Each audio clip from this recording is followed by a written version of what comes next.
60 yards through to the Vietnamese jungle. That was the distance between Carlos Hathcock and death. Both men lay in the prone position. Both rifles aimed forward. Both crosshairs centered on a target that was looking right back. The air hung thick and motionless. Neither man breathed. The humidity pressed down like a wet blanket. Somewhere distant, a bird called once and went silent. Carlos saw it then, a tiny glint of light reflecting off glass. The enemy scope lens catching sunlight for just a fraction of a second. His mind understood immediately what his eyes had witnessed. Light reflects off the front element of a scope only when that scope points directly toward you. The physics were simple and absolute. The Cobra was looking at him. The enemy sniper had his crosshairs on Carlos at this exact moment. Two triggers, two men, one would fire first, one would die. How does a farm boy from Depression-era Arkansas become the most feared sniper in Vietnam? How does a man who learned to shoot because his grandmother's cupboard was empty survive 60 days with a $30,000 bounty on his head? That bounty was 15 times higher than any other American soldier. It made him the most wanted man in the war. And why did his most impossible shot involve a weapon that was never designed to be a rifle at all? This is the true story of 93 confirmed kills. This is the story of missions that military historians still debate. This is the story of the man they called White Feather. If you want to hear about real heroism, real sacrifice, and real skill that changed how America fights wars, then stay with me. Because what happened next is documented history. And Carlos Hathcock did things that Hollywood wouldn't dare put in a movie because audiences would say it was impossible. But it wasn't impossible. It happened. Every word of it. The rifle was older than the boy holding it. A Stevens Model 15-22 caliber single shot. Its wooden stock bore scars from years of hard use. The barrel had lost its bluing in places. The action worked smooth but loose. It was not a valuable rifle. It was not a collectible. It was a tool. And in the hands of 10-year-old Carlos Norman Hathcock II, it meant the difference between eating and going hungry. Carlos Norman Hathcock II was born on May 20th, 1942 in Little Rock, Arkansas. His parents' marriage would not survive his childhood. When they separated, young Carlos was sent to live with his grandmother. Her name was Myrtle. She lived in Wynne, a small town in the flat cotton country of eastern Arkansas. The Great Depression had ended years before, but its scars ran deep in rural Arkansas. Food was never guaranteed. Money was something other people had. Myrtle Hathcock gave her grandson the Stevens 22 and a handful of cartridges. She did not need to explain the situation. The message lived in the weight of the rifle and the small number of bullets. If you miss, the family goes hungry. Learn not to miss. Carlos learned. He would spend the next 12 years in his grandmother's care. He would spend thousands of hours alone in the Arkansas timber. He hunted squirrels and rabbits. He learned to move through the woods so slowly that animals never knew he was there until the shot came. He learned to read wind by watching leaves. He learned to judge distance by studying how objects appeared at different ranges. He learned that the shot itself was only the final moment of a process that began hours earlier. Most importantly, he learned patience. Other boys his age played baseball. They rode bicycles. They went to movies. Carlos walked into the woods before sunrise with 3 bullets in his pocket. He would return at sunset with game for the dinner table, or he would return with shame and an empty stomach. The pressure was real. The stakes were immediate. Miss and your grandmother eats nothing tonight. Miss and you eat nothing tonight. Make every shot count because ammunition costs money, and money is something you don't have.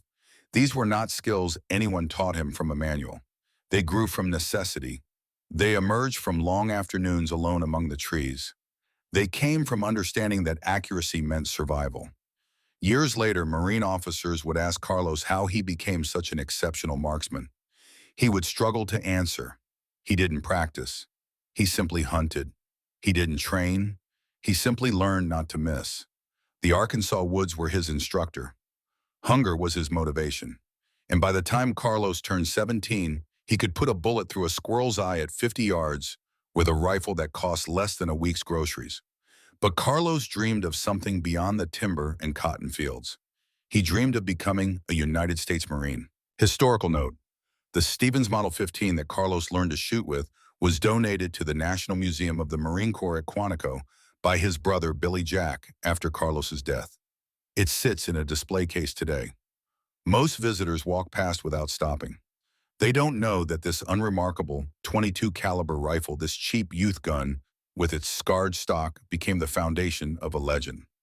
On May 20th, 1959, Carlos Hathcock turned 17 years old. That same day, he walked into a Marine Corps recruiting office in Little Rock. His mother accompanied him. She signed the parental consent form because he was still underage. Carlos raised his right hand and enlisted in the United States Marine Corps.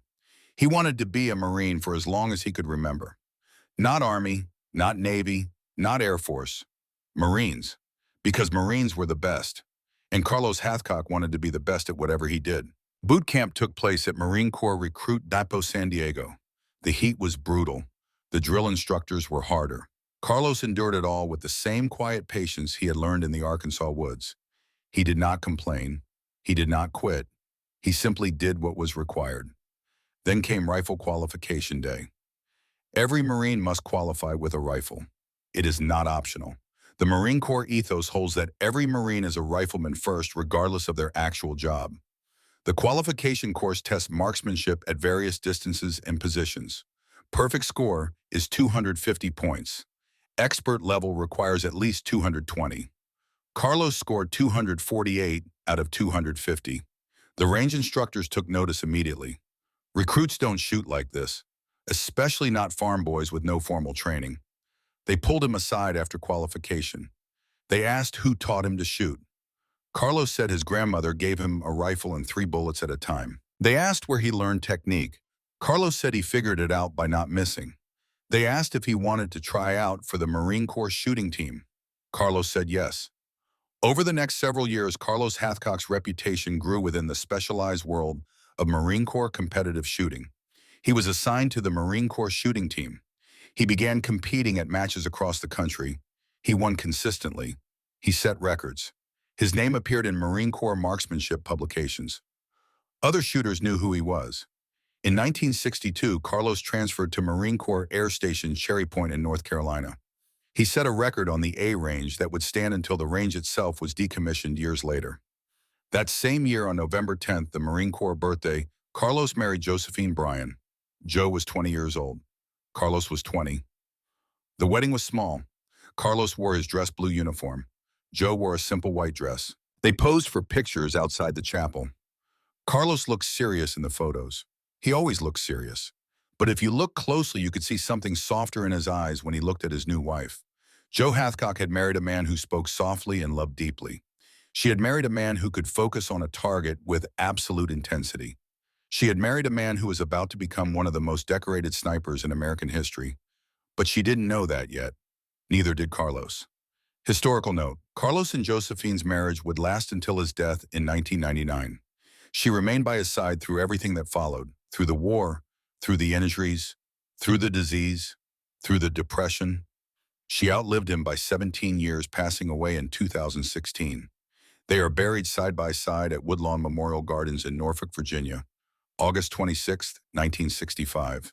Camp Perry, Ohio, the national matches. Camp Perry hosts the most prestigious rifle competition in America. The best marksmen from every branch of military service compete. Civilian shooting organizations send their champions. Olympic shooters attend. This is where legends are made. The culminating event is the Wimbledon Cup. 1,000 yards, 20 rounds, iron sights or scope competitors' choice. One variable: mirage unpredictable. Summer heat making the air shimmer and dance above the range. Every factor working against precision. Carlos Hathcock was 23 years old. He was competing against men with decades more experience. Men who had won national championships before Carlos was born. Men who could afford custom rifles and hand-loaded ammunition tuned to perfection. Carlos had his Marine Corps-issued Winchester Model 70 with an 8-power inertial scope. Standard ammunition. Nothing special. The morning was hot. By noon, the temperature exceeded 90 degrees. Heat waves rose from the ground in visible distortions. The mirage made targets appear to swim and dance at 1,000 yards. Reading conditions became as important as reading wind. Maybe more important. Carlos settled into position on the firing line. Prone position, body alignment correct, breathing steady, rifle nestled into shoulder, eye aligned with scope. The world narrowed to what he could see through the glass. Everything else fell away. The crowd, the other shooters, the pressure, gone. This was the bubble. This was the state of absolute focus that Carlos could enter at will. A skill learned in Arkansas woods where distractions meant missed shots and missed shots meant hunger. 1,000 yards downrange the target waited, 6-foot square with scoring rings. The X ring in the center measured just 3 inches in diameter. At 1,000 yards, that 3-inch circle looked impossibly small through the scope. A human hair held at arm's length would cover it. Carlos began his string of 20 shots. He fired slowly, carefully. Each shot was its own complete process. Read the wind flags, estimate the mirage, calculate the hold, control breathing, press trigger, follow through. Read the spotting scope to see where the bullet struck. Adjust for next shot. The rhythm was hypnotic, the discipline absolute. This was not rapid fire. This was precision. This was what Carlos had been training for his entire life even before he knew the training had begun. Every squirrel in the Arkansas timber had prepared him for this moment. Every careful stalk, every patient wait, every shot that had to count because there were no second chances. When he finished his string, Carlos set the rifle down. He stood. He waited for scoring. The targets came down. Judges examined them. Calculators clicked. Scores were tallied. The crowd waited in that peculiar silence that falls over shooting ranges during competition. Even the wind seemed to pause. The announcement came over the loudspeakers. Carlos Norman Hathcock II, winner of the Wimbledon Cup, long-range rifle champion of the United States of America. He had beaten the best in the nation. At 23 years old, with a standard-issue rifle, through patience and precision learned in poverty and hunger. The farm boy who hunted to eat had just won the most prestigious shooting competition in the country. Carlos accepted the trophy with characteristic quiet dignity. He shook hands. He answered questions from other competitors. He was polite, professional, but not boastful, never boastful. The shooting spoke for itself. The target told the story. Everything else was just noise. Joe was there to see him win. She watched her husband climb onto the awards platform. She watched him hold the trophy. She felt pride swell in her chest. Her Carlos, her quiet, serious husband, who spoke more with his eyes than his words. He had done it. He had proven he was the best. Historical note. Historical note. The Wimbledon Cup victory in 1965 remains one of Carlos Hathcock's proudest achievements. He would later say that winning Camp Perry was the highlight of his competitive shooting career. The trophy would follow him through multiple duty stations. It would survive his deployment to Vietnam. It would sit on display in his home for the rest of his life. 1 year after his Wimbledon Cup victory, Carlos Hathcock deployed to Vietnam. His military occupational specialty was military police. He would guard gates, check identification, patrol base perimeters. The best long-range shooter in America would spend his war checking IDs. The irony was not lost on anyone who knew his record. Carlos arrived in country in late 1966. He was assigned to routine security duties at an airbase. The work was important but tedious, necessary but unstimulating. He watched Marines come and go. He pulled gate duty. He wrote letters home to Joe. She had given birth to their son Carlos Norman Hathcock III while Carlos was in training for deployment. He had held his infant son for only a few days before shipping out. Now he was half a world away standing in the Vietnamese heat checking identification cards. But someone had noticed the name on the personnel roster. Someone had access to the records of every expert marksman currently serving in Vietnam. Someone was building something new. That someone was Captain Edward James Land. Captain Land had founded the Marine Corps' first modern sniper course back in 1961. He understood that the Corps needed trained snipers. Not just good shots, not just marksmen, but dedicated personnel trained in stalking, camouflage observation, and precision shooting at extended range. Men who could operate independently behind enemy lines. Men who could eliminate high-value targets. Men who could tip the balance of small unit engagements. But the Marine Corps had been slow to adopt the concept. Snipers were seen as specialized, not essential. Doctrine focused on conventional warfare. Large formations, armor, artillery, air support, individual precision shooters didn't fit the model. Then came Vietnam. The Viet Cong and North Vietnamese army had snipers, good ones. They operated in the dense jungle around American fire bases. They picked off Marines with patient, methodical precision. One shot, one kill, then disappear into the green. The Marines had no organized response. They had no sniper program. They had no dedicated training. They had no doctrine for counter-sniper operations. Captain Land was given the task of building one from scratch, in a combat zone, with no budget, no equipment, no facilities. What he had was authorization to recruit from anywhere in the Marine Corps, and he had a list of every distinguished marksman currently in Vietnam. When he saw that the reigning Wimbledon Cup champion was pulling gate duty, Land made a phone call. Carlos arrived at Hill 55 in late 1966. The fire base sat 16 kilometers southwest of Da Nang, overlooking the confluence of three rivers and the approaches to the vital air base. The Marines had secured it earlier that year after extensive mine-clearing operations. It had become the headquarters for 1st Marine Division's scout sniper operations.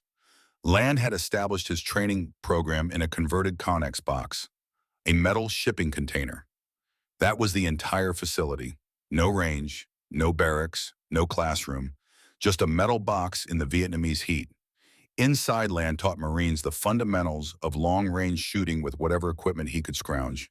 Winchester Model 70 rifles, Unertl 8 power scopes, standard ammunition, improvised ghillie suits, handwritten manuals. Carlos was different from the other students immediately. It wasn't just his shooting ability, though that was exceptional. It was his patience, his stillness, his apparent ability to become part of the environment itself. Land would later describe it in simple terms. Carlos became part of the environment. He totally integrated himself. Other men could shoot. Hathcock could hunt.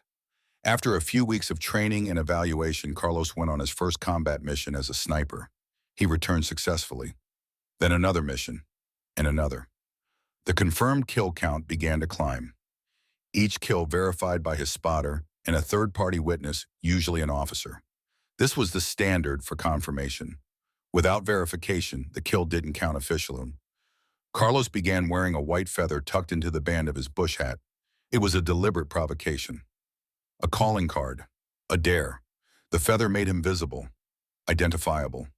A specific target rather than just another American sniper in anonymous camouflage. Some thought it was foolish bravado, unnecessary risk. Why advertise your presence to an enemy that was actively hunting you? Carlos saw it differently. He wanted the enemy to know exactly who was killing them.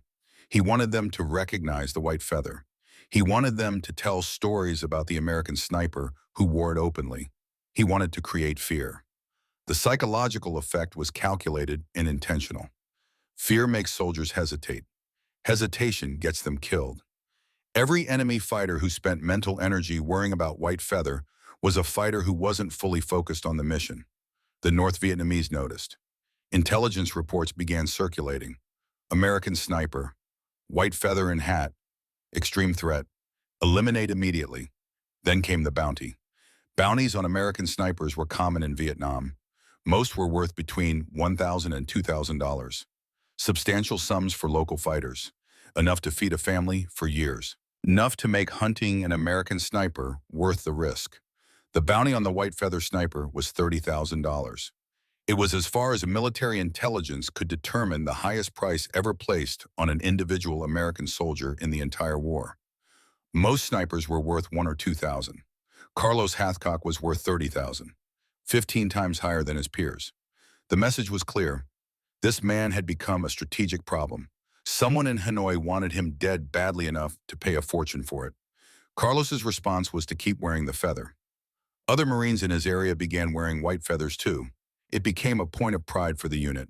If the enemy wanted white feather, they would have to sort through dozens of potential targets. They would never know which one was real until it was too late.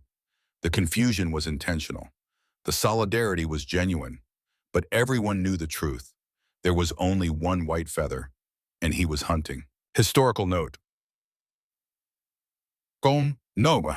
The $30,000 bounty is documented in multiple sources, including Carlos's own accounts and Marine Corps historical records. To put this in perspective, $30,000 in 1967 had the purchasing power of approximately $250,000 today. The bounty was never collected.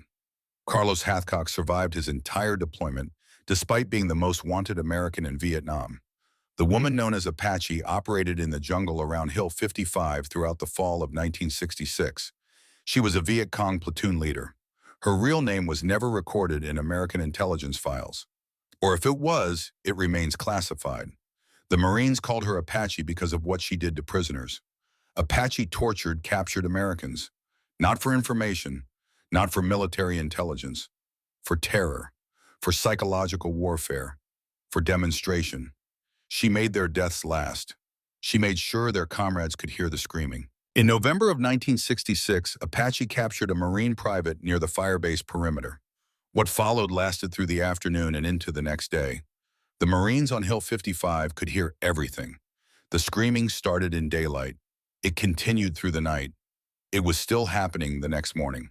They could not intervene. The prisoner was being held in enemy-controlled territory. Any rescue attempt would result in more American casualties. The enemy wanted the Marines to hear. That was the point. Break morale, create fear, make them understand that capture meant worse than death. When Apache finally released her victim, he staggered toward the wire. Marines watched through binoculars as he approached. What they saw made hardened combat veterans turn away. His skin had been removed in strips. His eyelids had been cut off, leaving his eyes exposed to sun and dirt. His fingernails had been torn out. Other injuries were too horrific to document in official reports. He died at the perimeter. A 19-year-old corpsman tried to save him while crying. The private died anyway. Marines stood in silence. Some covered their ears even though the screaming had stopped. Some vomited.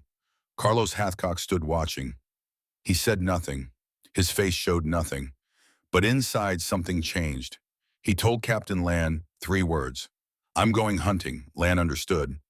Apache was operating in their area. She was killing their Marines. This was now personal. Land nodded. "Apache is mine too."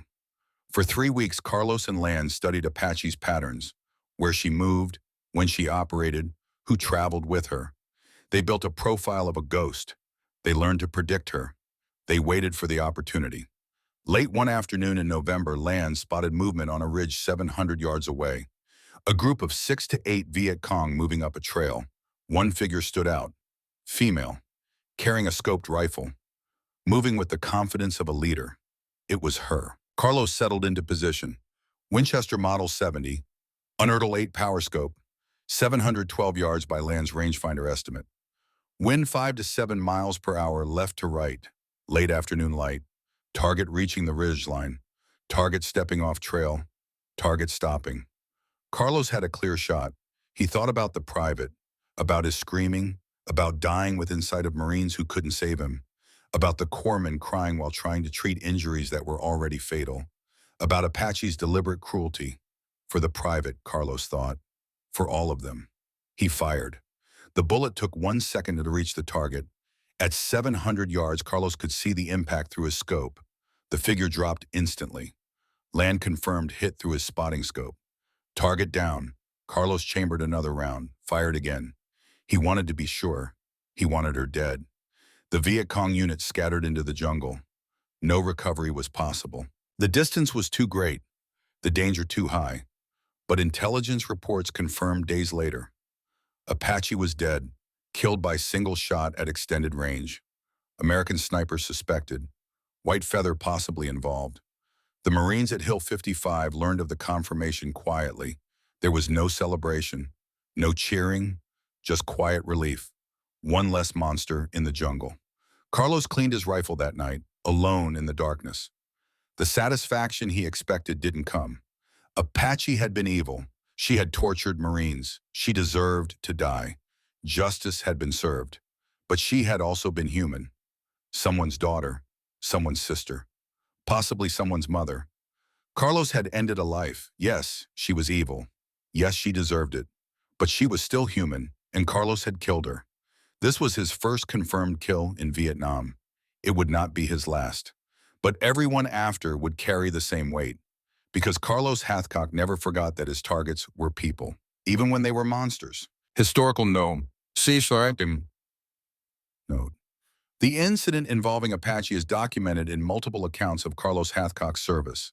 The details of the torture are consistent across sources, though specific graphic details are often omitted from official histories. The kill is counted among Carlos's 93 confirmed eliminations. Land confirmed it personally. Carlos Hathcock thought his war would be about protecting Marines from a distance, eliminating threats before they could harm Americans. Surgical precision applied to save lives. He was right about the mission, but he had not anticipated the personal cost. Every face in the scope would stay with him. Every trigger pull would add weight to his soul. The toll would grow with each kill until the burden became almost unbearable. But that was still to come. For now, in late 1966, Carlos Hathcock was just beginning. The white feather was new in his hat. The legend was just starting to build. And somewhere in the North Vietnamese army, someone was receiving a report. American sniper, white feather, eliminated Apache, extremely dangerous. They would send their best after him. A sniper trained in Russia, a patient hunter, a man with over 40 confirmed American kills. They called him the Cobra, and he was coming to Hill 55 with one specific mission: kill the white feather, kill Carlos Hathcock. The greatest sniper duel of the Vietnam War was about to begin. The Cobra had been killing Americans for 18 months before he came to Hill 55. 43 confirmed kills according to intelligence reports, maybe more. The North Vietnamese army didn't keep records the way Americans did. They didn't verify every elimination with multiple witnesses. They simply noted that the Cobra was effective, very effective. And when the reports about white feather began circulating through Hanoi, when intelligence officers saw that one American sniper was causing disproportionate casualties and psychological damage, they made a decision. Send the Cobra, kill white feather, end this problem. The first sign came in early December 1966. A Marine corporal was shot outside the mess hall at Hill 55, head shot from approximately 400 yards. Nobody heard the shot. Nobody saw a muzzle flash. The corporal dropped his coffee and died before it hit the ground. Just another casualty. Just another name added to the growing list. Except this one was different. The shot had come from a position that overlooked the entire firebase. A position that should have been impossible to reach without detection. A position that suggested the shooter was exceptionally skilled at infiltration and concealment. Captain Land examined the trajectory. He checked the wound pattern. He studied the sight lines. Then he called Carlos into his office. "We have a problem," Land said. "This wasn't random. This was a sniper, a good one." Carlos nodded. He had already reached the same conclusion. The distance, the precision, the escape without detection. This was professional work. 1 week later, a lance corporal died on patrol, single shot through the chest. The flak jacket slowed the bullet, but didn't stop it. The round had been carefully placed to slip between the ceramic plates. Again, no muzzle flash, no follow-up shot. The patrol returned fire at empty jungle. They found nothing. The sniper had already moved. Then came the third victim. A gunnery sergeant stepped out of the hooch next to Carlos's quarters one morning. He was going to the latrine. He made it 20 feet. The bullet struck him in the upper chest, angling downward, consistent with an elevated firing position. He collapsed on the path. Marines rushed to help. Carlos was one of them. He knelt beside the gunnery sergeant, watched him try to breathe through a sucking chest wound, watched him die in the dirt 20 feet from Carlos's own door. The blood splattered on Carlos's boots. The message was clear. I know where you sleep. I know where you live. I can reach you anytime I want. This was not random. This was targeted. This was personal. Land received confirmation from ARVN intelligence that afternoon. Enemy sniper operating in the Hill 55 area. Highly skilled. Possible Russian training. Previous deployments to Ia Drang Valley and Khe Sanh. Estimated kills over 40 Americans. Codename assigned by ARVN sources was Cobra. Current mission believed to be elimination of high-value American targets. Specifically, the intelligence report noted the sniper called White Feather. Carlos read the report in Land's office. He set it down carefully. His face showed nothing. His voice remained calm. "I'm going after him," Carlos said. Land looked at his best sniper. "Carlos, this one is different. He's as good as you are. Carlos met his commanding officer's eyes. No way, he said quietly. Ain't nobody that good. But inside, Carlos felt something he had not felt since arriving in Vietnam. Doubt. What if Land was right? What if this enemy sniper really was as skilled as Carlos? What if the Cobra was better? The thought sat in his mind like a stone. He pushed it aside. Doubt got you killed. Doubt made you hesitate. Hesitation meant the other guy shot first. Carlos kept the white feather in his hat. Other Marines in his area continued wearing white feathers too. The solidarity remained. The confusion tactics stayed in place. If the enemy wanted white feather, they still had to figure out which Marine was the real target. But Carlos told the other snipers at Hill 55 about the Cobra, about the threat, about the hunt that was about to begin. The Cobra was out there somewhere, watching, waiting, learning patterns, planning his next move. And Carlos Hathcock was about to step into the jungle to hunt a man who was hunting him. Two predators, same terrain, only one would walk out.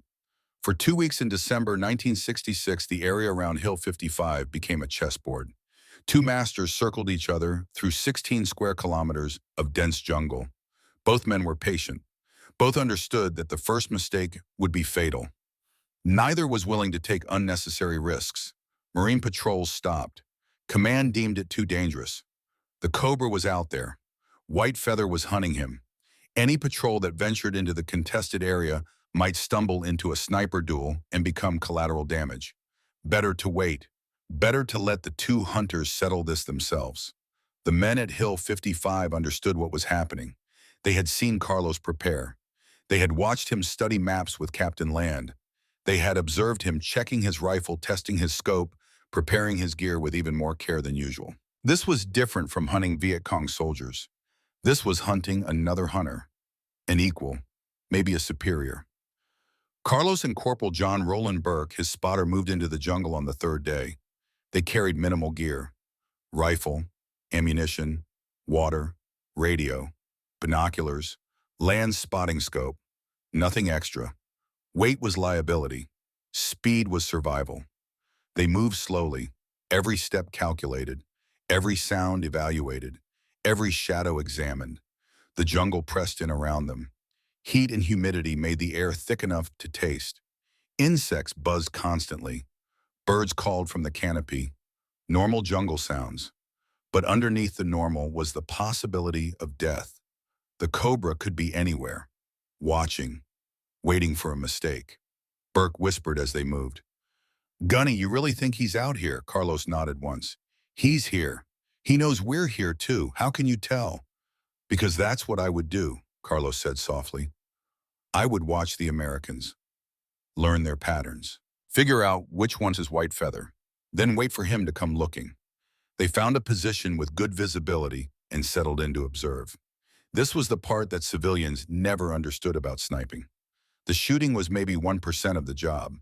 The other 99% was watching, waiting, studying, learning. Carlos had learned this in Arkansas. A squirrel doesn't just appear. You have to wait for it, sometimes for hours. The squirrel was always there. You just had to be patient enough to see it. The first day passed without contact. They observed enemy movement in the distance. Viet Cong soldiers moving supplies. Local villagers going about daily life. Normal activity. No sign of the Cobra. Night fell. They took turns on watch. 2 hours on, 2 hours off. The jungle sounds changed after dark. Different insects, different birds. Occasional rustle of larger animals moving through undergrowth. Every sound had to be evaluated. Was that normal? Was that a threat? The mental exhaustion was worse than the physical. Your mind never stopped analyzing, never stopped calculating threat levels. Burke whispered in the darkness. "Gunny, what if he's better than you?" Carlos was silent for a long moment. Then he answered quietly, "Then I die, and you get back to base and tell Land where it happened, so he can send someone else." "That's it. That's the whole plan." "That's the whole plan." Burke said nothing more. What was there to say? They were playing a game where second place meant death. The Cobra understood this. Carlos understood this. They were both willing to accept the stakes. That made them equally dangerous. It also meant one of them was living his last days and didn't know it yet. The second day was the same. Observation, patience, waiting, no contact. The jungle revealed nothing, but Carlos knew the cobra was close. He could feel it. Some sixth sense developed from years of hunting. The prey was near. The other hunter was watching. The question was, who would see who first? Third day, morning. Carlos and Burke were moving through dense vegetation. The undergrowth was thick here. Visibility limited to maybe 50 yards. Not ideal for sniping. Too close. But they needed to change position. Staying in one place too long was suicide. Carlos stepped over a fallen log. His boot caught on something. A root. A vine. Something. He stumbled forward. Just a half step. Just enough to throw off his balance for a fraction of a second. The shot came instantly. The crack of a bullet breaking the sound barrier arrived before the sound of the muzzle blast. Physics of supersonic projectiles.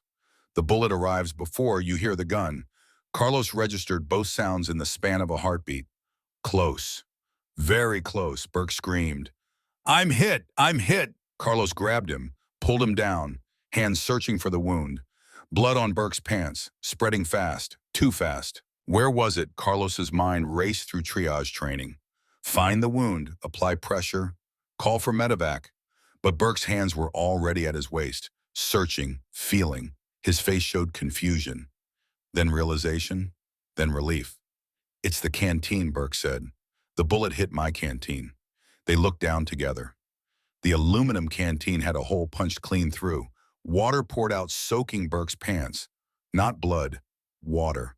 The relief lasted exactly 1 second. Then reality hit. The cobra had just shot at them from less than 100 yards. He was close, very close, and he knew where they were. But Carlos and Burke didn't know where he was. Both men froze. Moving meant creating a target, sound, motion. Either one would draw another shot, and the next one might not hit a canteen. Carlos's eyes scanned the jungle ahead, slowly, carefully, looking for anything out of place. A straight line in nature's curves, a geometric shape in organic chaos, a color that didn't belong, anything. Then he saw it, a glint, tiny, maybe the size of a pinhead at this distance, a reflection of light off glass. There one moment, gone the next. But Carlos had seen it, and he knew instantly what it meant. That was a scope lens, front element glass catching sunlight, and the physics of reflection were absolute. Light bounces off curved glass only when the angle is correct. The only way Carlos could see light reflecting off the front of a scope was if that scope was pointed directly at him. The cobra was looking at him right now. Through his scope, crosshairs on target, both snipers had found each other. Both had their rifles aimed. Both crosshairs centered on target. The distance was approximately 60 yards. Point-blank range for sniper rifles. At this distance, there was no wind calculation, no bullet drop compensation, just aim and fire. Whoever pulled the trigger first would live. Whoever hesitated would die. Time seemed to slow. Carlos could hear his own heartbeat, could feel the pulse in his neck. His breathing had stopped without him realizing it. The rifle was already in his shoulder. The scope picture was clear. The glint marked his target.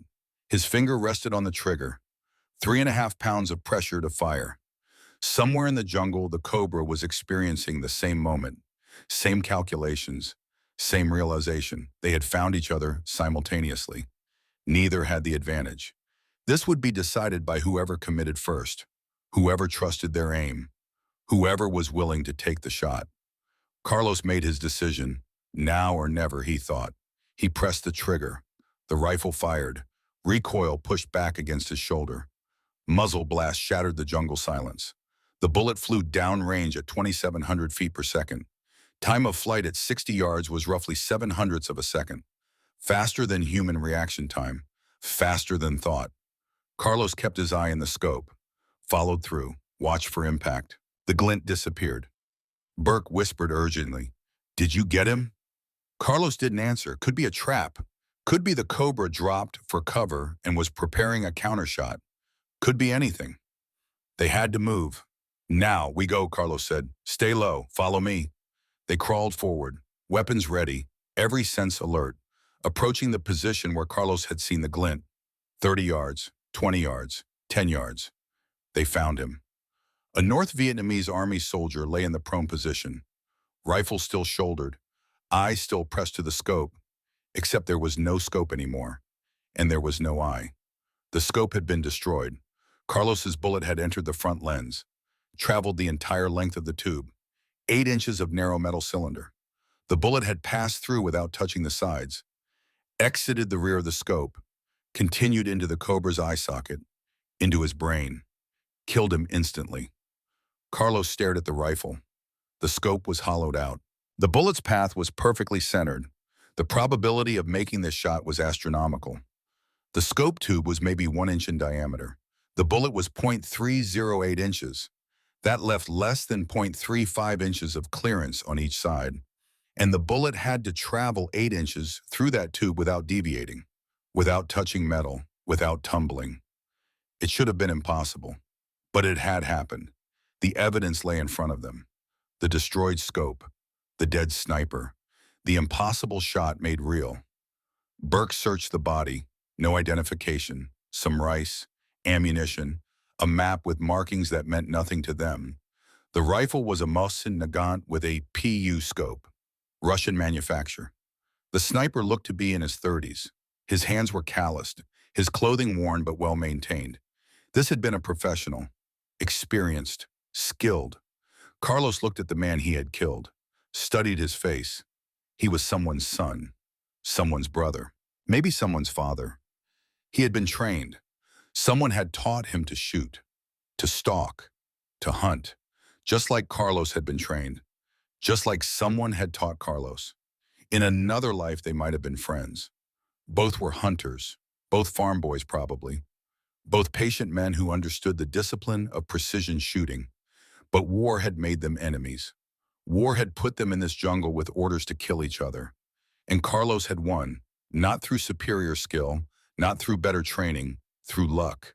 Because he had stumbled on a rotted log, and that stumble had made the Cobra fire too early, and that early shot had given Carlos 1 extra second to locate the glint, and that glint had given him a target, and he had taken the shot, and the bullet had threaded an impossible path through the scope, and now the Cobra was dead and Carlos was alive, and the margin between those two outcomes had been a rotted log. Burke wanted to take the rifle. Trophy. Proof. Something to show the Marines back at Hill 55. Carlos agreed. This was evidence of what had happened, evidence of the impossible shot, evidence that the Cobra had been eliminated. They carried the rifle back to base, reported to Captain Land, showed him the destroyed scope, explained what had happened. Land examined the scope carefully, looked through the hollow tube, saw the bullet's path, shook his head in disbelief. This shouldn't be possible, Land said. But it happened, Carlos replied. The rifle went into the armory at Hill 55. Carlos intended to ship it home eventually, a reminder of the day he had faced death at 60 yards and lived. But the rifle disappeared before he could arrange transport. Someone stole it. Carlos never learned who. The physical evidence of his most famous shot was gone. Only the story remained. And for years afterward, people would doubt the story. They would say it was exaggerated, embellished, made larger by retelling. No one could shoot through a scope. The physics didn't allow it. The probability was too low. But Carlos knew the truth. Burke knew the truth. And somewhere in North Vietnamese records, if anyone ever found them, there would be a notation. Sniper called Cobra, sent to eliminate White Feather, never returned. Mission failed. Historical note. The shot through the scope has been verified by multiple sources, including Burke's testimony and Captain Land's report. The destroyed scope was documented before its disappearance. The probability of making this shot has been calculated by firearms experts at approximately 1 in 1 million, assuming perfect conditions and perfect aim. Carlos made it under combat stress at 60 yards against an enemy who was simultaneously aiming at him.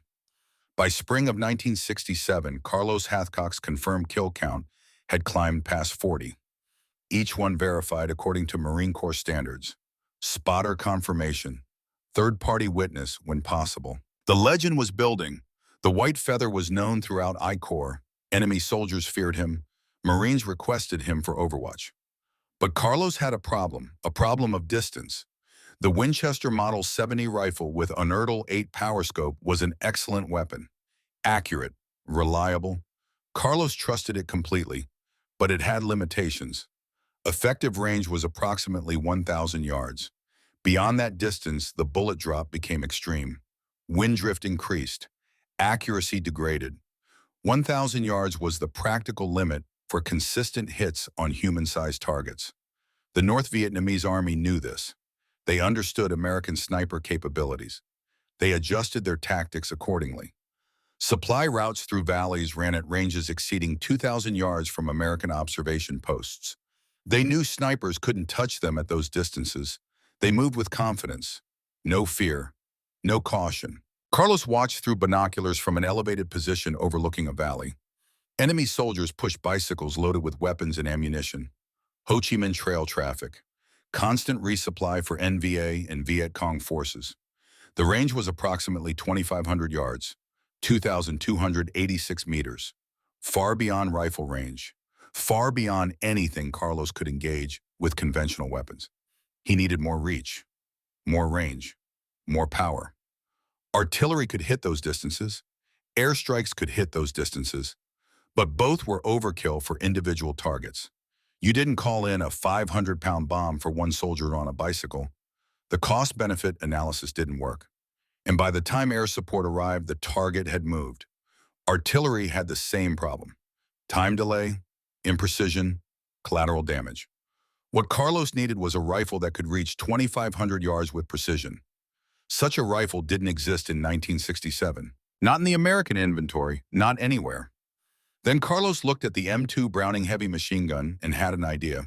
The M2 had been in American service since 1933, designed by John Browning himself. It was a crew-served weapon. Water-cooled in early versions, air-cooled in later models. Weighed 84 pounds. Fed from belts of ammunition. Fired the .50 caliber BMG cartridge. It had rates up to 850 rounds per minute. It was mounted on vehicles, fortifications aircraft.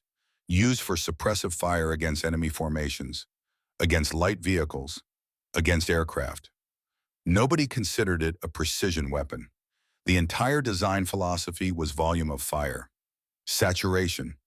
Keep the enemy's heads down while friendly forces maneuvered. Precision was not the goal. The M2 was a hammer. Subtle it was not. But Carlos saw something different. He saw the .50 caliber BMG cartridge.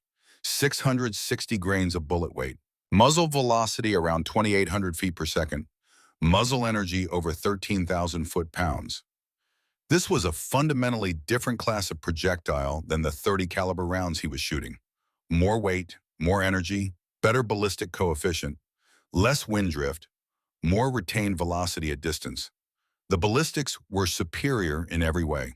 If he could control the weapon, if he could fire it in single-shot mode with a proper aiming system, if he could stabilize it enough for precision work, then theoretically he could reach targets at distances conventional sniper rifles couldn't touch. The problem was building it. Carlos brought the idea to Captain Land.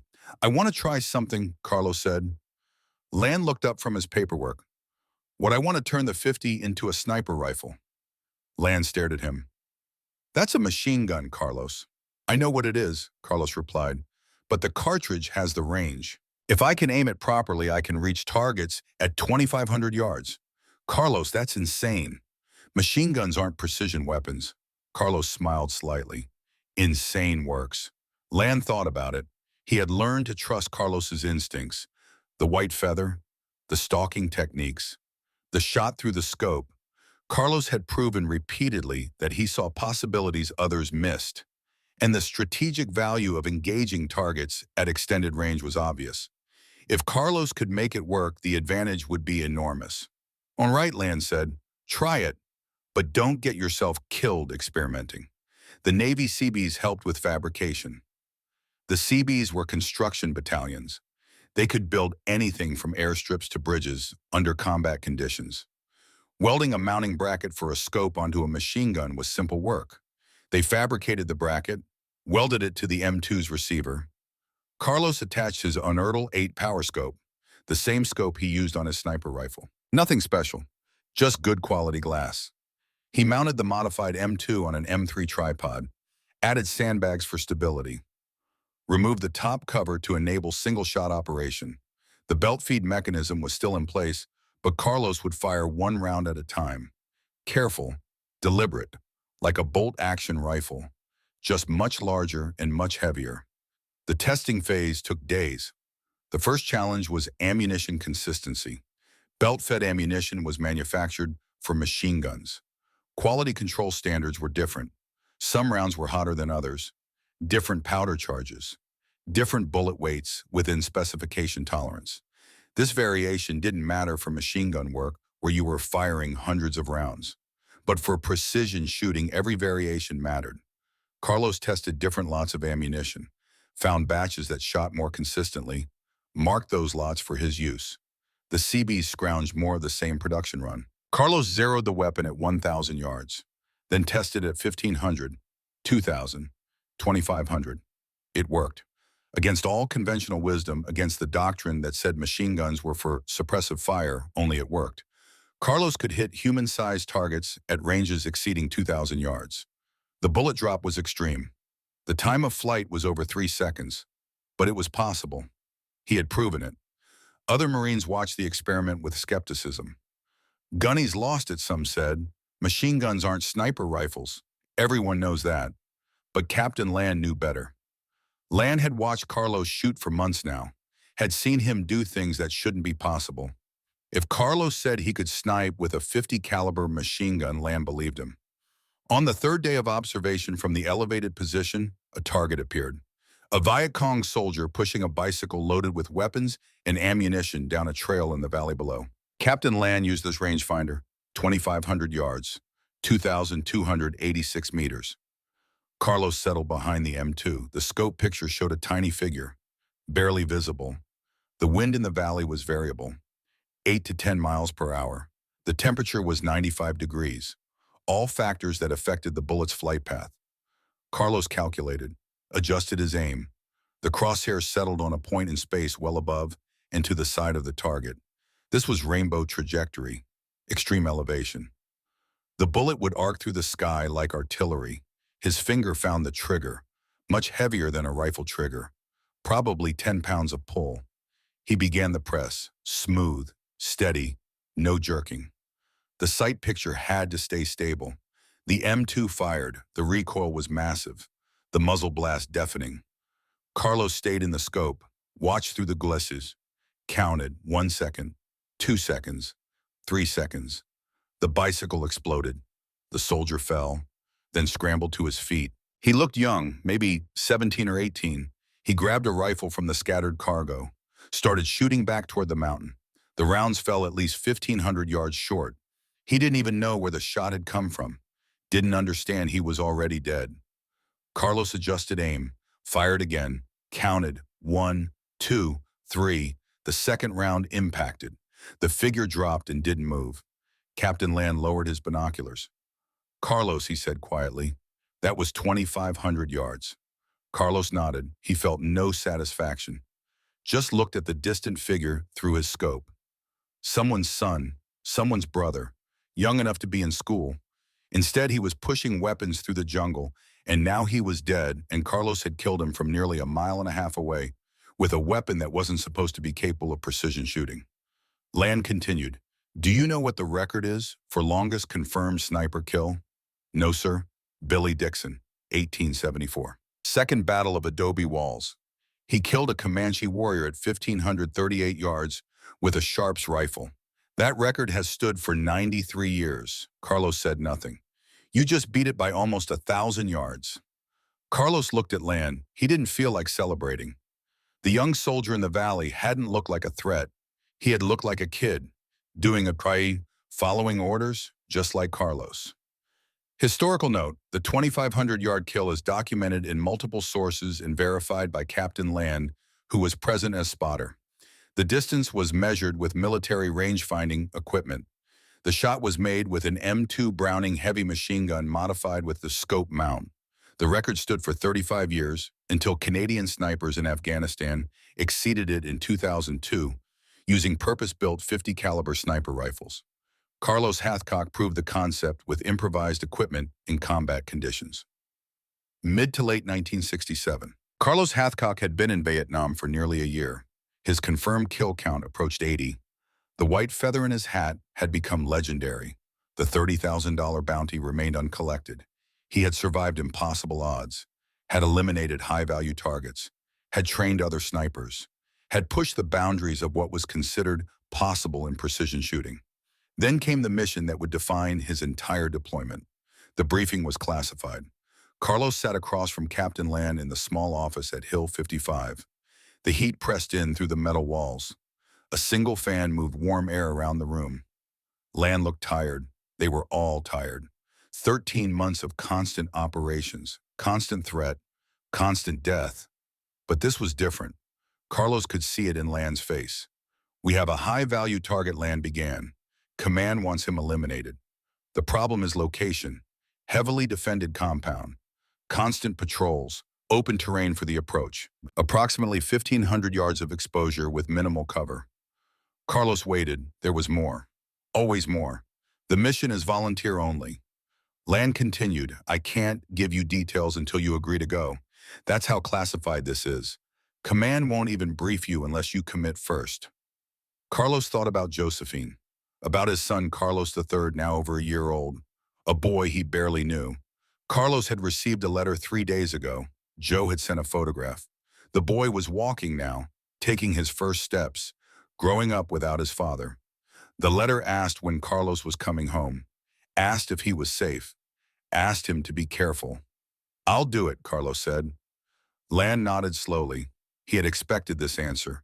Carlos never turned down a mission, never showed fear, never hesitated. But this time, Land felt he should say more. "Carlos, this one is different. The danger level is extreme. The probability of success is low. Command is asking because you're the only one who might be able to pull it off.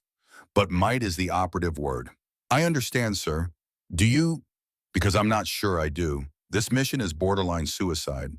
The only reason I'm even presenting it is because Command thinks the target is worth the risk.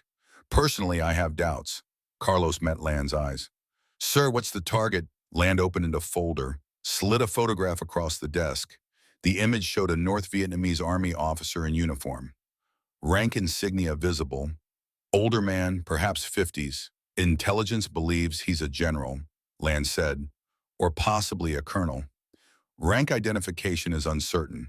He's coordinating supply operations and tactical planning for this entire sector. Eliminating him would disrupt enemy operations significantly, maybe for months." "Where's the compound?" Land spread a map on the desk. Pointed to a location west of Hill 55, deep in enemy-controlled territory. The compound sat in a small valley. Open fields and meadows surrounded it on 3 sides. The 4th side backed against dense jungle. "There's no way to approach from the jungle side," Land explained. "Too heavily defended. Interlocking fields of fire, mines, observation posts. You'd be detected immediately. The only possible approach is from here." Land pointed to a ridge overlooking the valley, 1,500 yards across open terrain, meadows, tall grass, but not tall enough to conceal a man, at least not a man moving at normal speed. "How long would I have for what to make the approach and get back out?" Land was quiet for a long moment. 4 days minimum to reach firing position. Another 3 or 4 to exfiltrate. Maybe a week total. Maybe more. You'd be in enemy territory for at least 7 days. Probably longer. No support, no backup, no extraction if things go wrong. Carlos studied the map, calculated distances, evaluated terrain, considered the variables. 7 days, alone or with a spotter. Deep behind enemy lines. Constant enemy patrols. Any mistake would be fatal. This wasn't sniping. This was something else entirely. This was testing the absolute limit of human patience and physical endurance. This would be his final major mission before rotating home. He could feel it. One more impossible task, one more chance to prove that the farm boy from Arkansas could do things no one else believed possible. "When do I leave?" Land looked at him. "You're sure?" "I'm sure. You'll need to remove the white feather. This mission requires absolute concealment. You can't advertise." Carlos nodded. The white feather had been his symbol for almost a year, his challenge to the enemy, his mark of defiance. But Land was right. This mission was different. For the first and only time during his Vietnam service, the feather would stay behind. Historical note: the details of this mission remain partially classified. The identity of the target has never been confirmed. No North Vietnamese general or colonel is documented as having been killed by sniper fire during this time period in this sector. This has led some historians to question whether the mission occurred as described or whether the target's death was concealed by enemy forces. What is not disputed is that Carlos Hathcock successfully infiltrated deep behind enemy lines and exfiltrated without detection. The technique he used became legendary within Marine Corps sniper community. The helicopter insertion happened at night. Low flight, no lights. The crew chief tapped Carlos on the shoulder when they reached the drop point. Carlos and his spotter jumped from 8 feet up, hit the ground, rolled. The helicopter banked away immediately, sound fading into the distance. Then silence. The jungle at night, enemy territory. They cached excess gear, kept only essentials: rifle, ammunition, water, compass, nothing else. Weight was the enemy on a mission like this. Every ounce mattered. Carlos had calculated that he would need to move at approximately 5 yards per hour to avoid detection. At that speed, 1,500 yards would take roughly 10 hours of continuous movement per day. 4 days to reach the firing position. Maybe 5. The technique was called worming. It was exactly what it sounded like. You moved on your side. Legs together, body low, inches at a time. You covered yourself with grass and vegetation until you became part of the ground itself. You moved so slowly that the motion was nearly imperceptible. Anyone watching would see grass. Maybe grass moving slightly in wind. But not a man. Never a man. Carlos had practiced this technique in training, had used it on shorter missions, but never for multiple days. Never across this much open ground. Never with this level of enemy activity. Day 1 began at dawn. They had moved from the insertion point to the edge of the open terrain during darkness. Now as the sun rose, Carlos looked across the meadows toward the distant compound. 1,500 yards. It looked impossibly far. More importantly, it looked impossibly exposed. He removed the white feather from his hat, folded it carefully, put it in his pocket. This was the only time during his entire Vietnam service that he would do so. Then he began to worm. The physical sensation was unlike anything he had experienced. Moving on your side meant every rock, every root, every irregularity in the ground pressed into your ribs, your hip, your shoulder. After the first hour, bruises began to form. After the second hour, the pain became constant. By the third hour, Carlos had to actively block out the discomfort and focus only on movement, inch by inch, yard by yard. The mental discipline required was even more demanding. You had to stay focused on the immediate task. Don't think about the distance remaining. Don't think about the time. Don't think about what happens if you're discovered. Think only about the next movement, the next foot of ground, the next small achievement. The sun climbed higher. The temperature rose above 100 degrees. Sweat soaked his uniform. Insects found him. Mosquitoes, ants, things that bit and stung. He couldn't swat them, couldn't react. Had to let them crawl on his face, his neck, his hands. Moving to brush them away would create motion that observers might see. So he endured. Around hour 12 on day 1, an enemy patrol passed within 20 feet. Carlos heard them before he saw them. Vietnamese voices, equipment rattling, footsteps through grass. He froze completely, didn't breathe, didn't blink, became stone. The patrol walked past. 4 soldiers. One step so close that Carlos could have reached out and touched his boot. But the soldier never looked down. Never saw the American sniper, covered in grass and mud, perfectly camouflaged, absolutely still. When the patrol passed, Carlos waited 10 minutes before moving again. His heart was pounding. Adrenaline made his hands shake, but he controlled it, breathed slowly, calmed himself, then continued worming forward. Day 1 ended with approximately 100 yards covered. At this rate, the approach would take 15 days, not 4. But Carlos couldn't move faster. Speed meant detection. Detection meant death. So he accepted the pace. Accepted that this mission would take as long as it took. Night brought different challenges. The temperature dropped. Not cold by normal standards, but after the day's heat, the relative coolness made him shiver. He couldn't build a fire, couldn't even move to generate warmth, had to lie still and endure. Sleep was impossible. The cold, the insects, the vulnerability. Every sound in the darkness could be a threat, a patrol, an animal, anything. Day two started the same, worming forward, inches at a time. The compound was closer now, but still terribly far. The aches from day one had become sharp pains, ribs bruised from rocks, hip joint inflamed from constant pressure, shoulders cramping from the awkward position. But Carlos had learned pain management in the Arkansas woods. Cold mornings waiting for game, hours holding still while muscles screamed for movement. He drew on those memories now. Pain was temporary, mission was permanent. Keep moving. Mid-afternoon on day two brought rain, brief tropical downpour.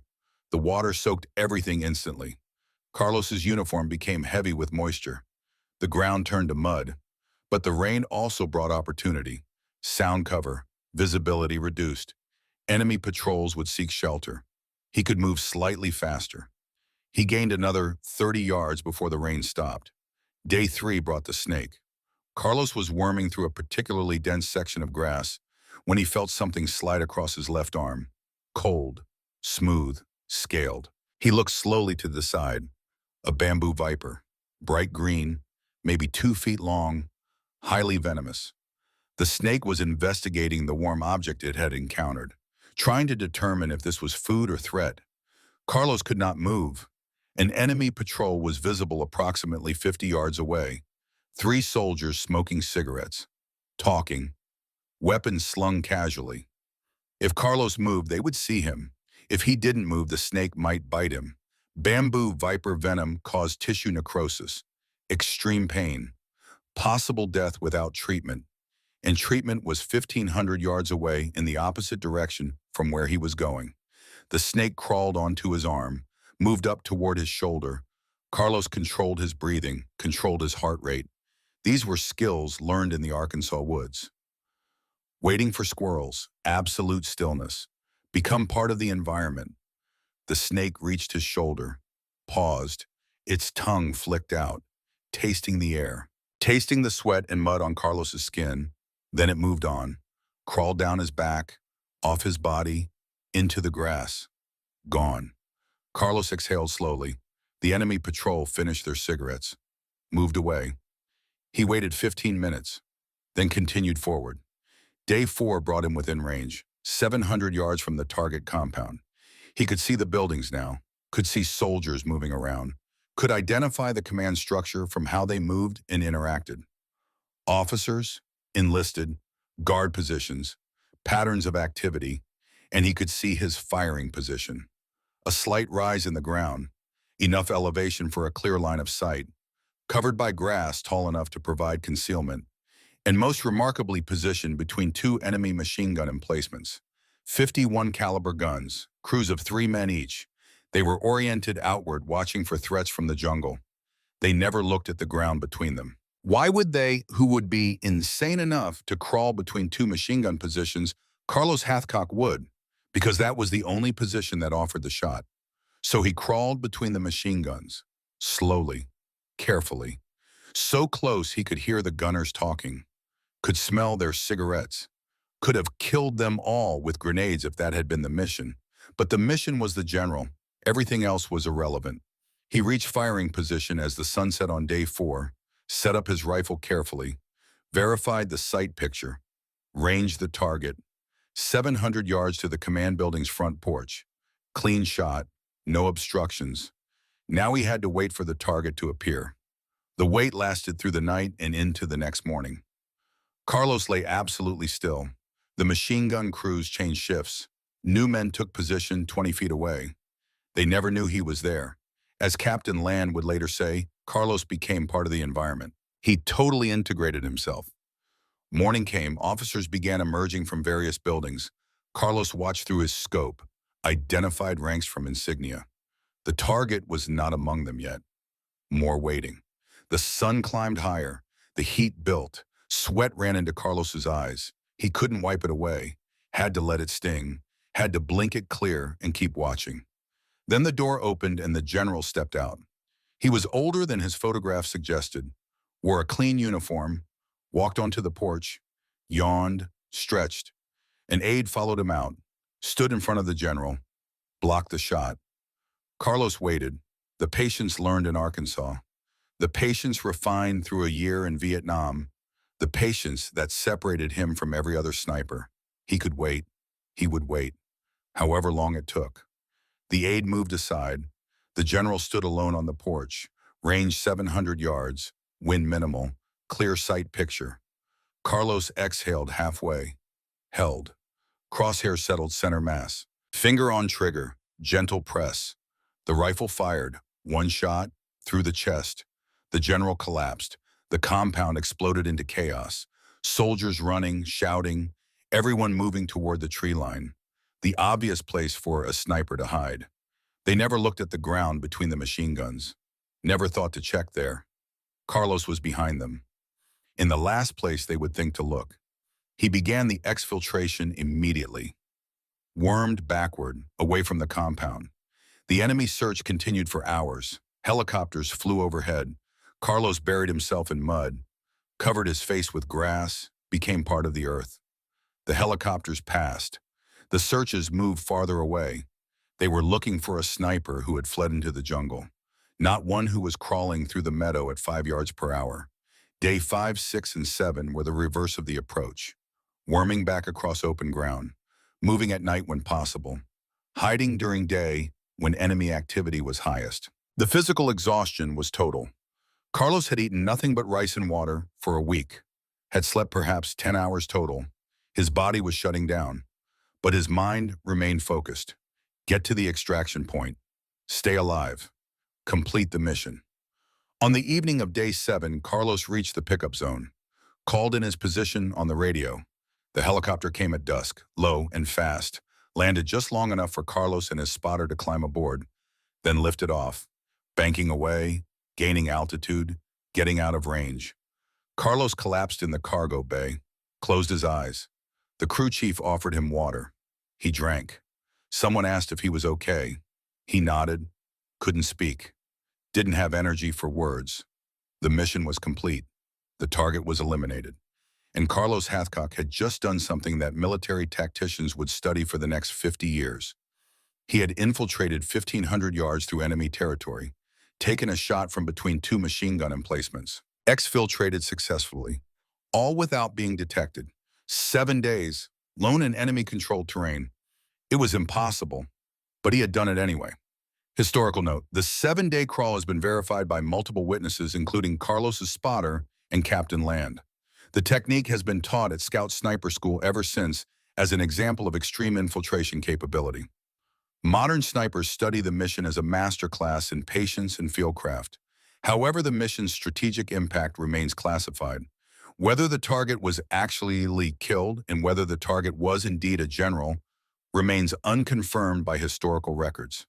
Carlos Hathcock returned to Hill 55 in late 1967. His first tour was ending. The confirmed kill count stood at 86. 13 months of constant operations, constant danger. Living under a $30,000 bounty, the white feather back in his hat after the general mission. The legend fully formed. The most feared sniper in Vietnam was going home.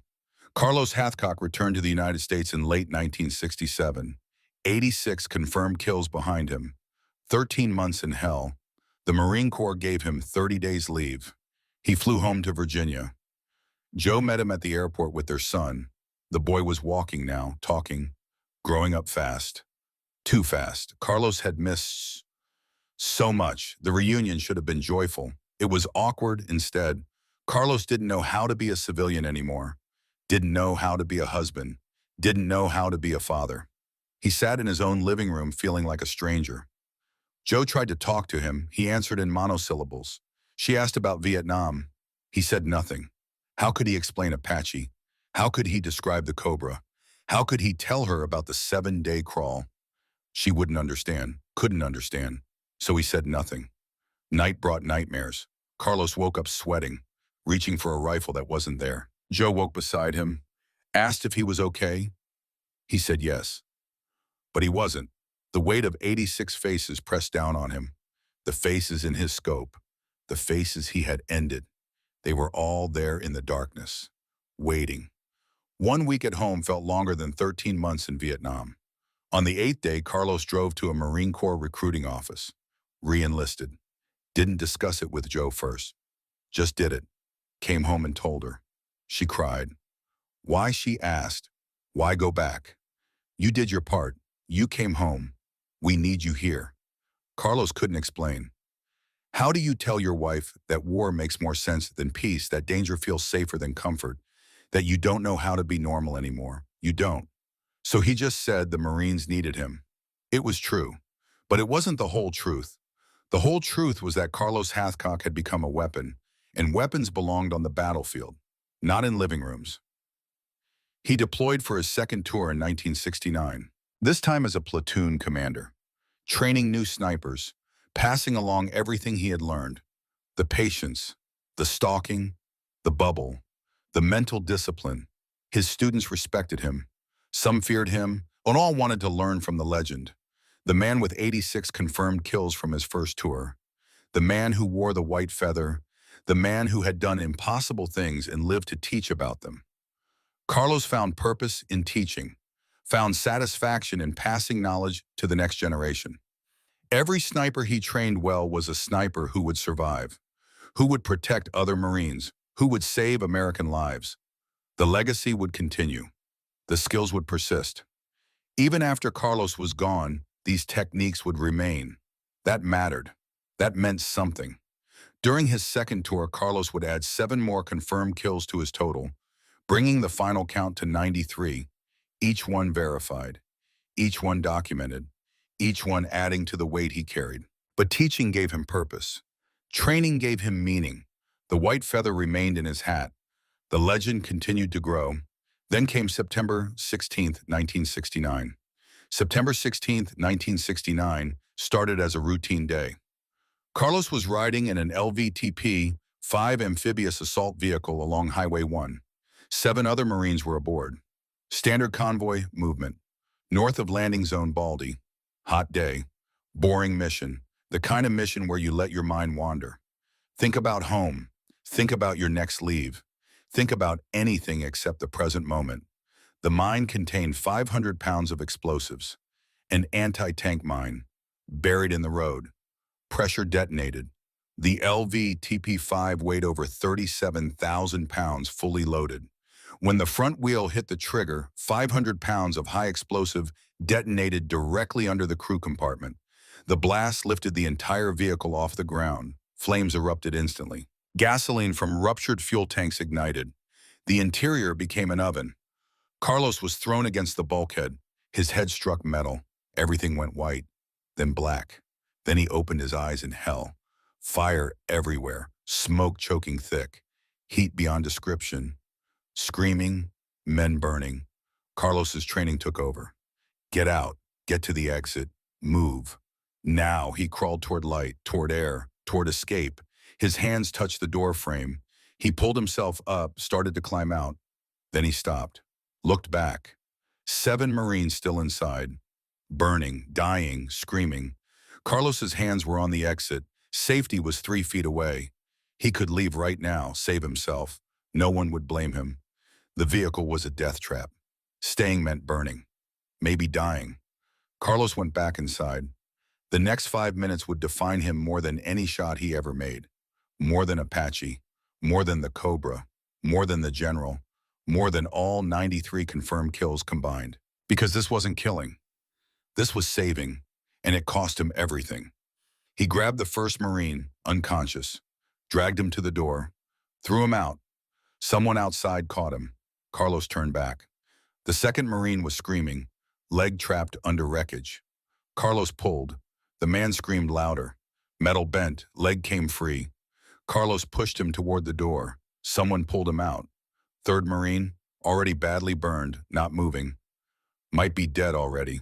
Carlos didn't know, didn't have time to check. Picked him up, carried him to the door, passed him to waiting hands outside. Carlos's own uniform was on fire now. He could feel it, smell it, the synthetic fabric melting into his skin, his face burning, his arms burning, his legs burning. The pain was absolute. Total, beyond anything he had ever imagined. But 7 Marines had been inside. He had gotten 3 out, 4 more remained. He went back. 4th Marine, 5th, 6th, 7th, each one a blur of pain and determination.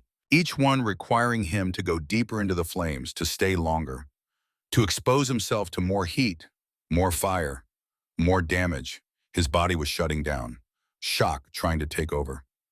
But he wouldn't let it. Not yet. Not until every Marine was out.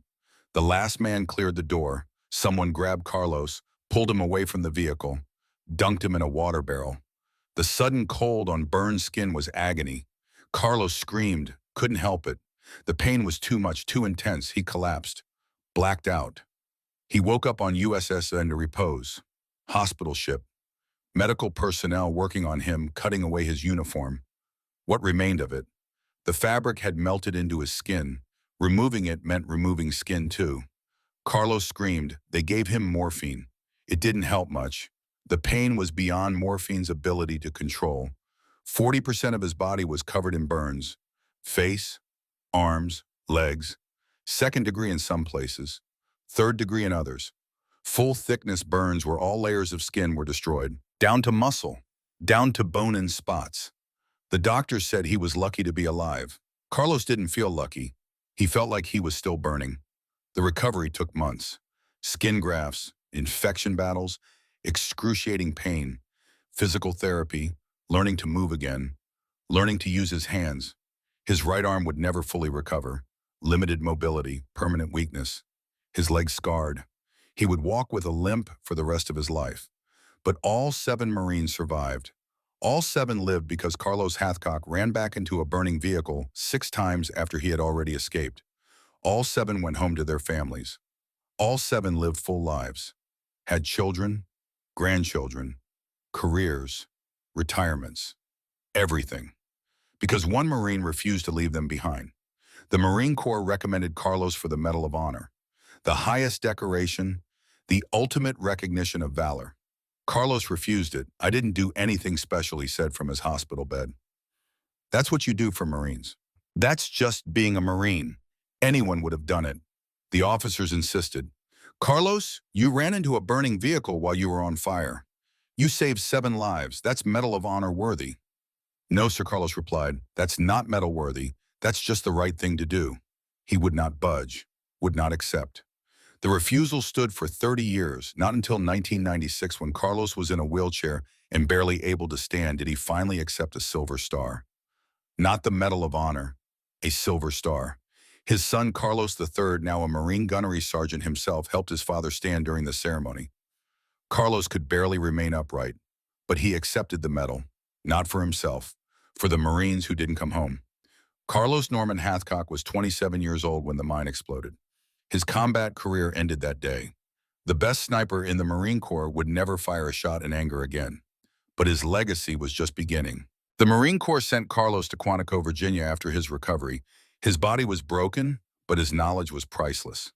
Everything he had learned, every technique, every innovation, every lesson from Arkansas woods and Vietnamese jungles. It needed to be preserved, taught, passed forward. The Marine Corps Scout Sniper School was established formally in 1970. Carlos was assigned as primary instructor. His classroom was a simple building on the Quantico base. His students were Marines selected for sniper training, young men who wanted to learn from the legend, who wanted to hear the stories, who wanted to understand how one man could do impossible things. Carlos taught them everything. The patience learned in poverty, the discipline learned in hunger, the focus learned in competition, the integration with environment learned in Vietnam. He taught them how to stalk, how to camouflage, how to move through terrain without being detected, how to read wind, how to judge distance, how to make the shot that counted. But more importantly, he taught them ethics. 1 shot, 1 kill.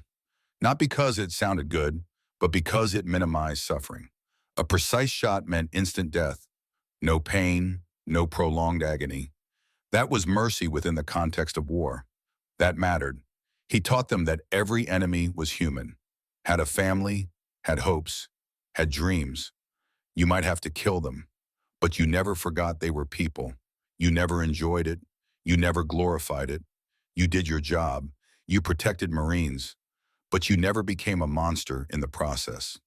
Students who passed through Carlos's instruction went on to serve in every conflict that followed. Lebanon, Grenada, Panama, the Gulf War, Somalia, Iraq, Afghanistan, decades of conflict, generations of snipers, all carrying forward the techniques Carlos Hathcock had developed and refined, all understanding that they were part of a legacy, a tradition, a standard of excellence. The physical pain from the burns never fully healed. Carlos lived with it constantly. Every movement reminded him of the fire. Every mirror showed him the scars. But he endured, pushed through, kept teaching. The Marines needed this knowledge. That was enough. That had to be enough. Then in 1975, new symptoms appeared. Muscle weakness, tremors, loss of coordination. The doctors ran tests, multiple tests. The diagnosis came back: multiple sclerosis, an autoimmune disease where the body attacks its own nervous system. Progressive, incurable, eventually fatal. The cause was unknown. Could be genetic, could be environmental, could be related to Agent Orange exposure during his extensive operations in Vietnamese jungles. Could be random chance. Nobody knew. There was no way to know. It didn't matter anyway. The disease was there. The progression was beginning. Nothing would stop it. Carlos continued teaching, despite the pain, despite the weakness, despite the tremors that made his hands shake. He adapted, found ways to demonstrate techniques even as his body failed, used assistance when necessary, kept going.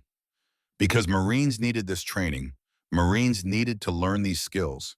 That was more important than his comfort, more important than his pride, more important than anything. By 1979, Carlos could barely walk, used a wheelchair frequently. The tremors were constant.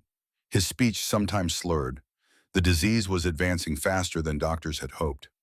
On a spring day at the rifle range, Carlos collapsed during instruction. Unconscious.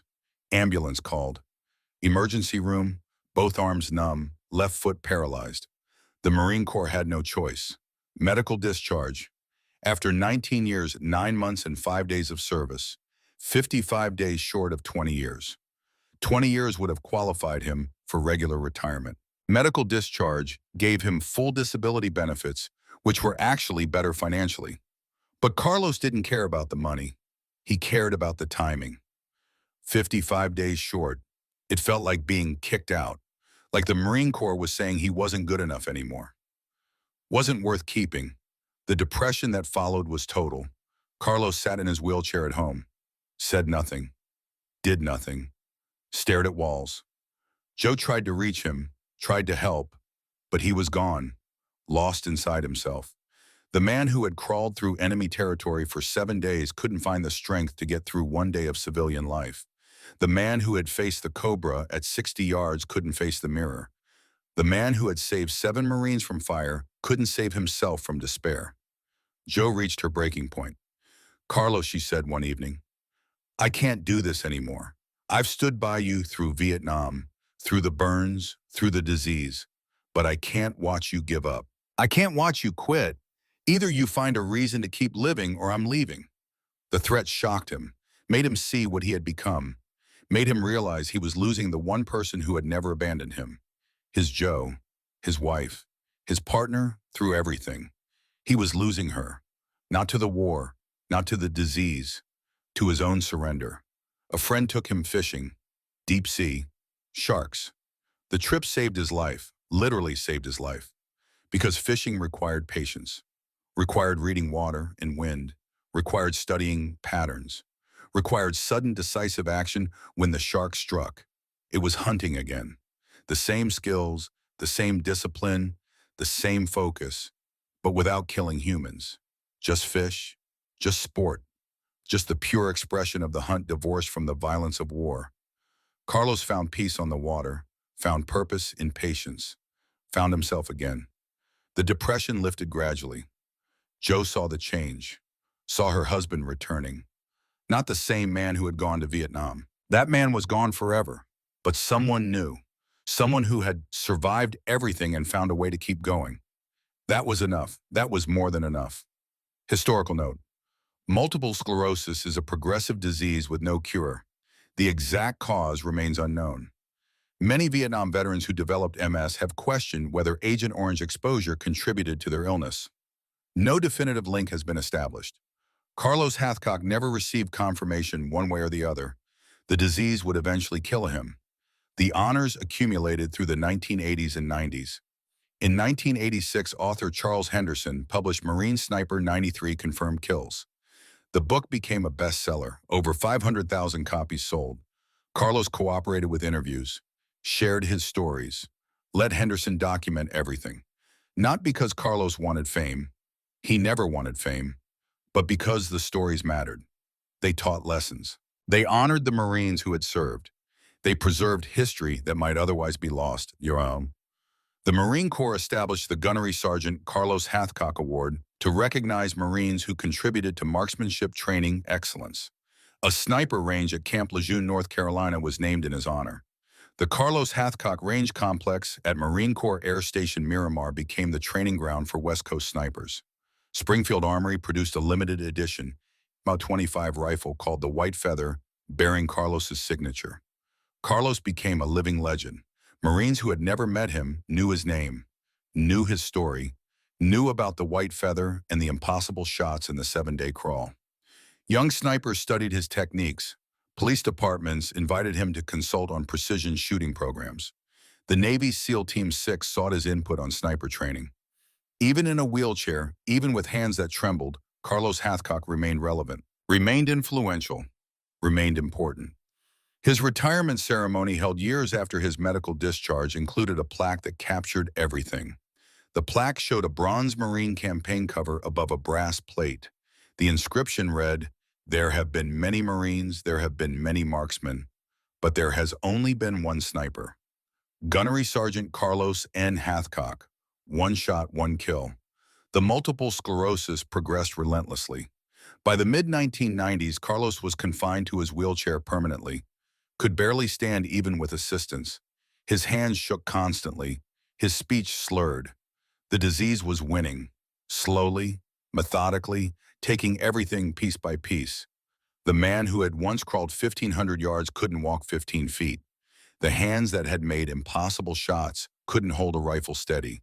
The body that had survived fire and war and impossible missions was betraying him, and there was nothing he could do except endure. Joe cared for him through everything, fed him, bathed him, helped him dress, pushed his wheelchair, never complained, never showed frustration. She had promised to stay by his side. She kept that promise. Through Vietnam, through burns, through depression, through disease, through everything. She was there, always there. Carlos Norman Hathcock III visited regularly. He had followed his father into the Marine Corps, had become a gunnery sergeant himself, had served with honor. The pride Carlos felt was immense. His son had chosen the same path, had upheld the same standards, had earned the same rank. The legacy would continue, not just in technique, not just in doctrine, but in family, in blood, in name.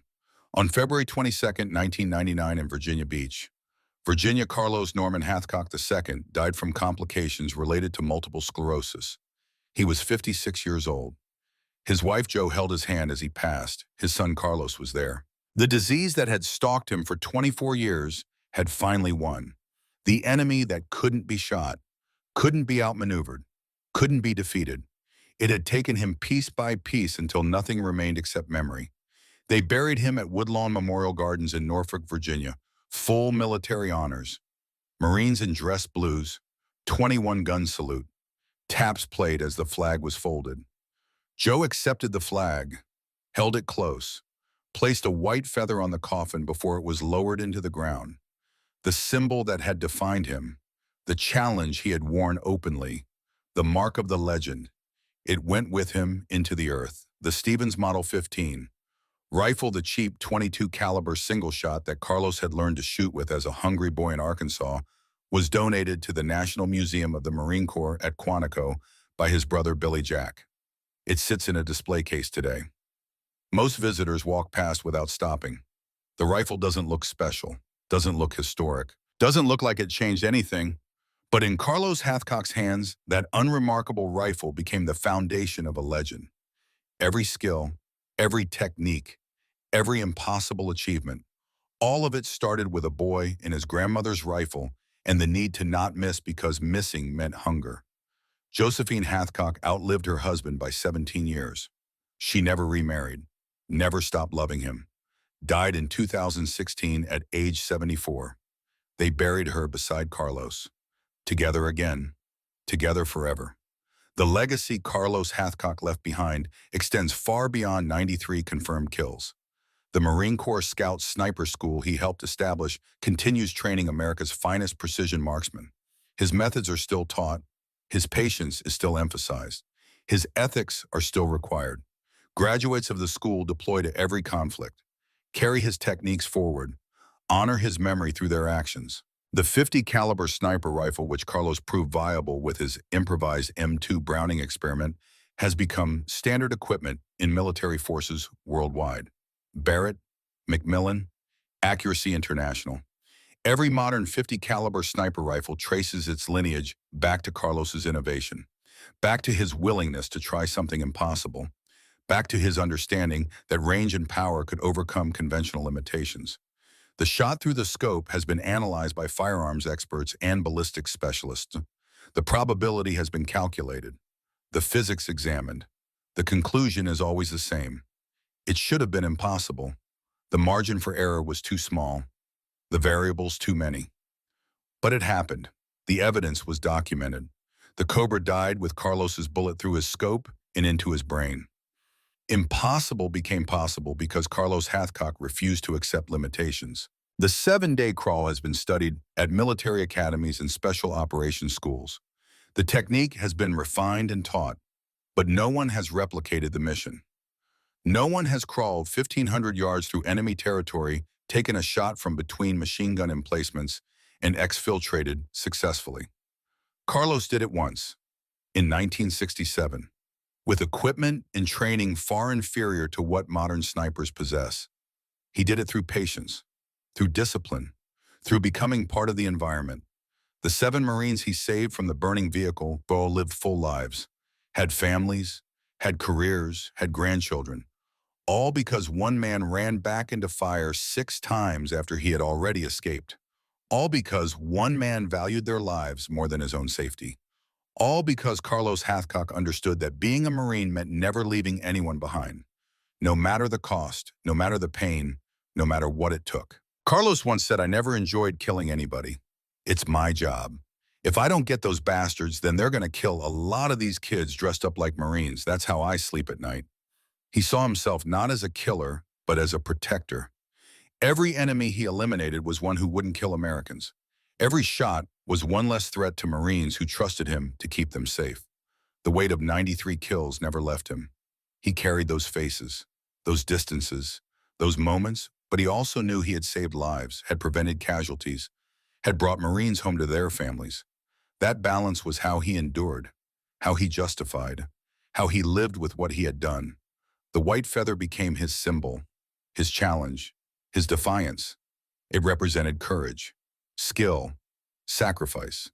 Today, it represents something more.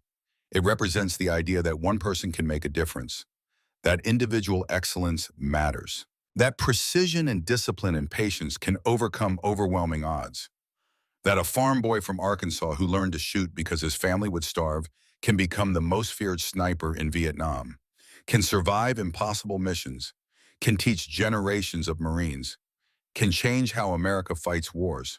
Carlos Norman Hathcock II learned to shoot with 3 bullets at a time. He became a Marine because he wanted to be the best. He went to Vietnam because it was his duty. He killed 93 confirmed enemies because everyone he stopped was one who wouldn't kill Americans. He saved 7 Marines from fire because that's what Marines do.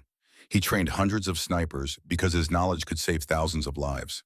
He lived with multiple sclerosis with the same patience he showed in Arkansas woods and Vietnamese jungles. Because Carlos Hathcock was never about glory, never about fame, never about recognition. He was about duty, about precision. about protecting the kids dressed up like Marines. There have been many Marines, there have been many marksmen, but there has only been one sniper, one shot, one kill, one legend. Carlos Norman Hathcock II, 1942 to 1999, the white feather, forever.